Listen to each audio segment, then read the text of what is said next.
बैठे थे, मैं रोती हुई गिड़गिड़ाते हुए आपके चरणों में विनती करते हुए मैंने सबसे पहला प्रश्न आपसे ही किया था, ए पितामह कोई जवाब आया था, कोई उत्तर आया था? ए पितामह मुझे भली भांति याद है, ना आप सभा छोड़ करके गए, न मौन व्रत धारण किया था, न सर नीचे करके बैठे थे। और ए पितामह यदि एक बार आप तिरछी निगाह करके देख लेते तो दुशासन की हिम्मत नहीं थी कि वो मेरे वस्त्रों पर हाथ लगा दे। और आज आप स्त्री धर्म की इतनी बड़ी बड़ी व्याख्या कर रहे हो। ए पितामह क्या ये व्याख्या आपको उस समय याद नहीं थी? जो पितामह कभी रोए नहीं थे, आज उनकी आंखों से झरझर झरझर आंसू बह पड़े।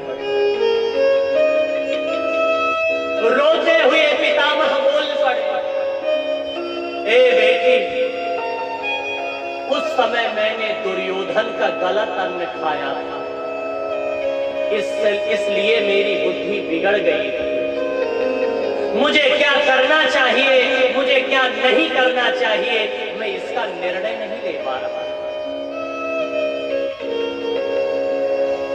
द्रौपदी रोती हुई बोल पड़ी, पितामह सभा में सबसे पहले आप बैठे थे, मैं रोते हुए गिड़गिड़ाते हुए आपके चरणों में विनती करते हुए सबसे पहला प्रश्न आपसे किया था कि हे पितामह जो पांडव अपने आप को बाजी में हार चुके हो वो मुझे दांव पर लगाए कैसे? इन्होंने मुझे बाजी में लगाया कैसे? आपने कोई जवाब दिया था? कोई उत्तर आया था? ए पितामह इतना ही नहीं, मैं रोते हुए गिड़गिड़ाते हुए आपके चरणों में विनती करते हुए प्रार्थना करते हुए मैंने आपसे दूसरा भी प्रश्न किया था कि हे पितामह जिस स्त्री ने एकल व्रत धारण किया हो, रजस्वला व्रत धारण किया हो, उस स्त्री को सभा के बीच में खींच करके लाना ये कहां का न्याय है?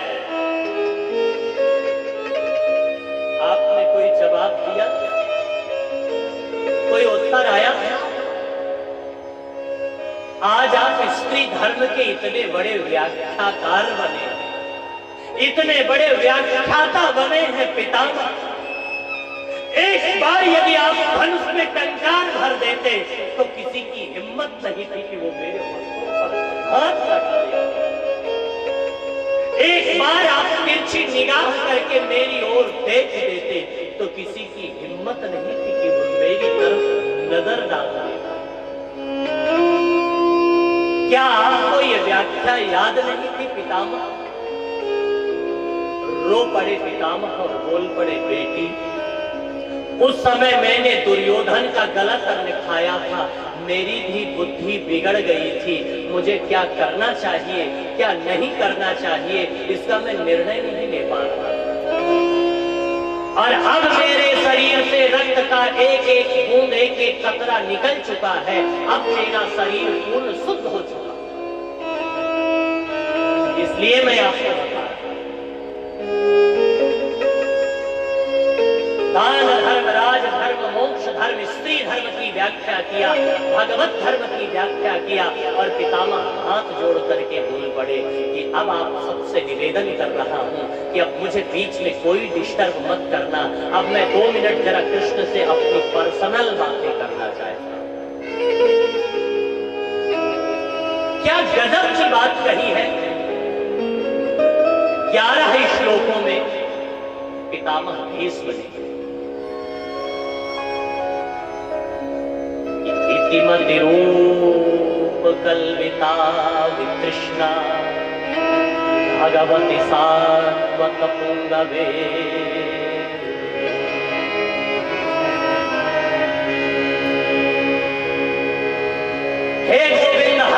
का ये फर्ज होता है कि वो अपने जीते जी अपनी बेटी का ब्याह किसी योग्य वर के साथ करते।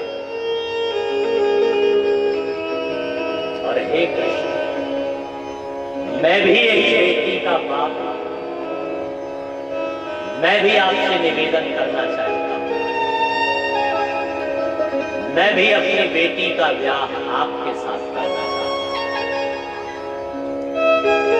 पांडव चौंक गए। अरे आज तक तो हम यही जानते रहे कि मेरी दृष्टि में तो पितामह यही था कि पितामह नैष्ठिक ब्रह्मचारी है, लेकिन पितामह को बेटी है। पितामह बोले, हाँ, ये आप लोग नहीं जानते, ये हमारे और कन्हैया के बीच का सेक्रेट मामला है, थर्ड पर्सन कोई नहीं जानता। अरे भैया, वो बेटी कौन है? पितामह बोल पड़े, इतिमतिरू। हे गोविंद, ये मेरी जो मति है वही आपकी श्रीमती बनना चाहती है। इसे ठुकराना मत, इसे स्वीकार कर लेना, क्योंकि मेरी मति ही आपकी श्रीमती बनना चाहती है।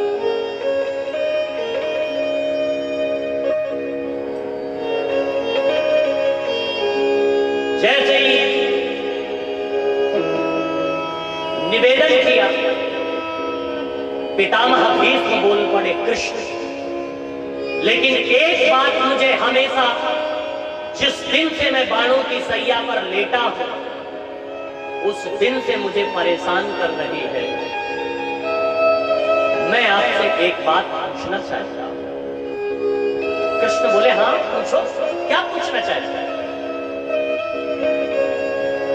पितामह बोल पड़े, हे कृष्ण, मुझे अपने पूर्व 125 जन्म की बातें याद आ। मैंने अपने जीवन में कभी पाप नहीं किए। और हे कृष्ण, यदि मैंने अपने 125 जन्म में कभी पाप नहीं किए, तो मुझे ये बाणों की सैया पर क्यों सुनना पड़ा? जो पितामह कभी रोए नहीं थे, आज उनकी आंखों से झरझर झरझर आंसू बह रहे थे। और बोल पड़े,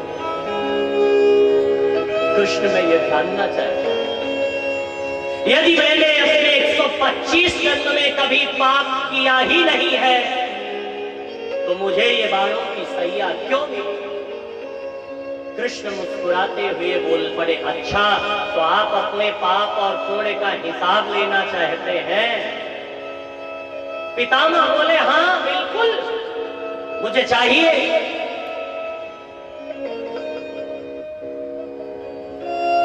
कृष्ण बोल पड़े, पितामह, हम में और आप में यही फर्क है।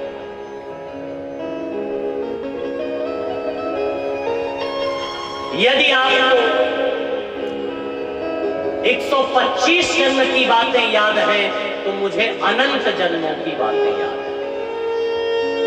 एक पितामह, 125 नहीं, 126 जन्म पहले आप एक बहुत बड़े राजा थे। रथ पर सवार होकर के चले जा रहे थे, उसी समय रास्ते में एक सर्प पड़ा हुआ था। और जैसे ही आपने सर्प को देखा, आप अपने रथ से नीचे उतरे और अपने तरकस से निकाला बाण और उस सर्प को उठाया और झाड़ी में फेंक। उस सर्प के शरीर में हजारों कांटे चुभ गए और उस सर्प ने श्राप दे दिया, हे राजन, क्या तुझे राजा होने का मद है ना, तो मैं तुझे श्राप देता हूं कि आज मुझे जैसे इन कांटों पर तड़प तड़प करके मरना पड़ रहा है, ऐसे तुझे भी कभी बाणों की सैया पर तड़प तड़प करके मरना पड़ेगा।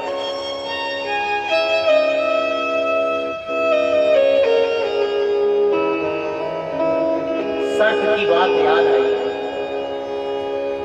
कल कथा जब चल रही थी,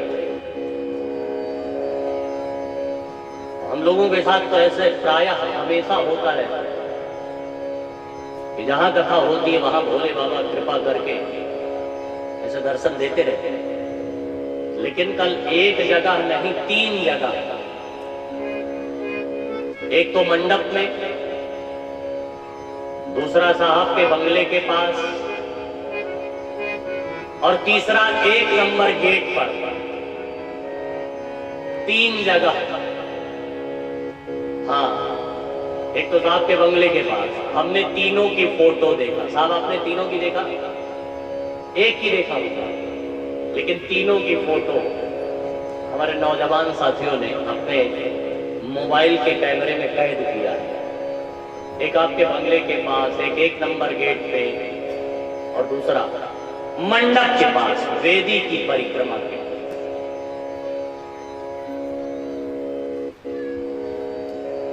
भगवान कलिकाल में आखिर कैसे दर्शन देंगे? मुझे लगता है कि साक्षात कोई और नहीं, भगवान ही अनेकानेक रूप धारण करके इस कथा का दर्शन कर रहे हैं और आप सबको आशीर्वाद दे रहे हैं। क्योंकि आपने बड़ी श्रद्धा, बड़ी तन्मयता के साथ इस कथा का आयोजन किया है। पूरी निष्ठा के साथ साहब भी, चाहे वो सुबह के पूजन को देखिए आप, चाहे भगवान के आगमन को देखिए, स्वयं डीआई साहब खड़े होकर के भगवान का स्वागत करते होना भी चाहिए साहब। क्योंकि दुनिया के वीआईपी में आप सबकी गणना होती है, लेकिन सौभाग्य है आप सबका कि आप जगत के वीआईपी का स्वागत करने के लिए ये शरीर लेकर के हाथ जोड़ करके उपस्थित हैं।